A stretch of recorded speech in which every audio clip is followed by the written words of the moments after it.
How's it going, everyone? Theme Park Tracker here with another update on Wonder Woman Flight of Courage at Six Flags Magic Mountain. I was visiting the parks in Orlando the past 2 weeks, and a lot has happened during that time. The track has been fully completed, and they even added some of the trains to the storage tracks. Let's go right ahead and check it out. In this first shot, we see the two cranes hard at work on the lift hill and stall element for the coaster.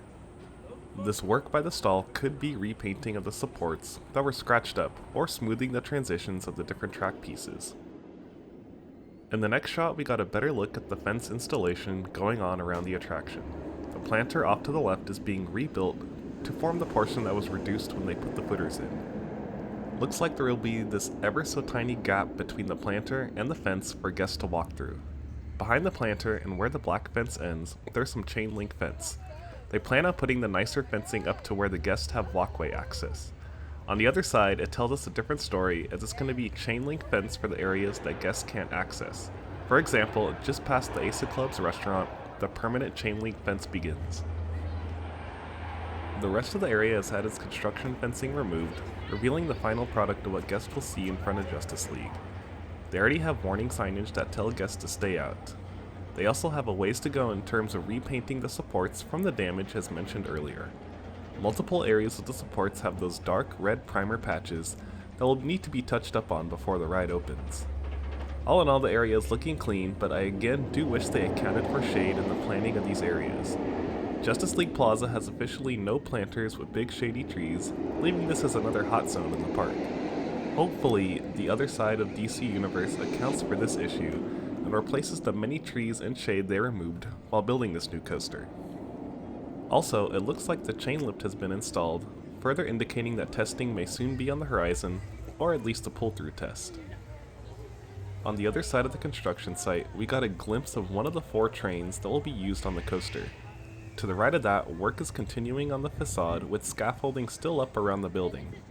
They are getting closer to matching the architecture that was shown off in the renderings. Also, they completely redid the Ferris aircraft sign that was used for Green Lantern. It has been completely covered in white stucco, a drastic change to what it once was, and it matches the theme they're going for.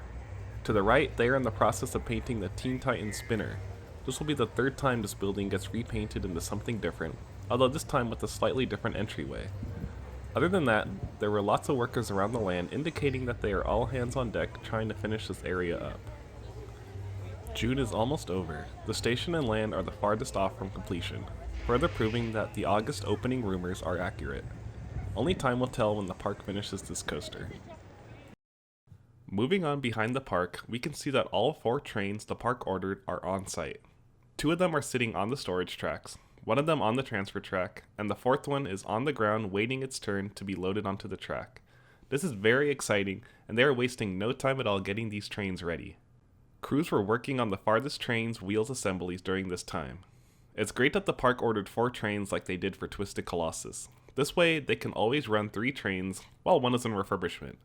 Also, if the park does use the continuously moving station, which it looks like they are, this will help in reducing the gaps present in loading when they don't run enough trains. Inside the station, not much has changed. It still retains those unthemed metal walls that Green Lantern had. I'm curious about the loading procedure though, where guests are going to stand and exit from.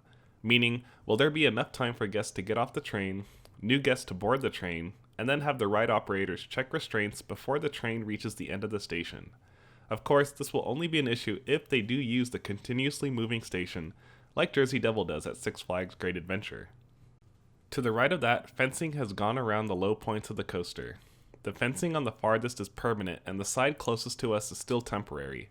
The park won't be using the nicer black fencing by Justice League, it appears, and instead are opting for a chain link in the areas that guests can't access or see.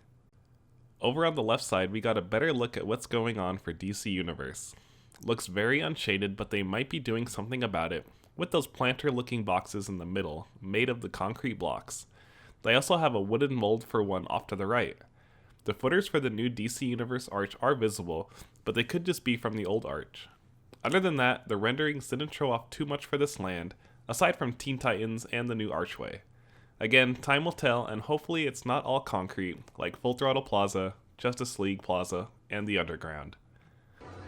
Off to the rest of the park, they added umbrellas to the newly placed picnic tables in front of Katie's kettle. Just the tables that are primarily in the sun. One issue is, instead of drilling holes in the middle of the tables, they have umbrella bases to the side of each table, some of them not holding the umbrellas correctly, causing leaning to some. These are also the Coke-themed umbrellas, which is a shift from the ones the park has been putting up lately. Over by Jetstream, they placed a new wall around the old Dragon Transport ride station that has this boardwalk-type color fade to it.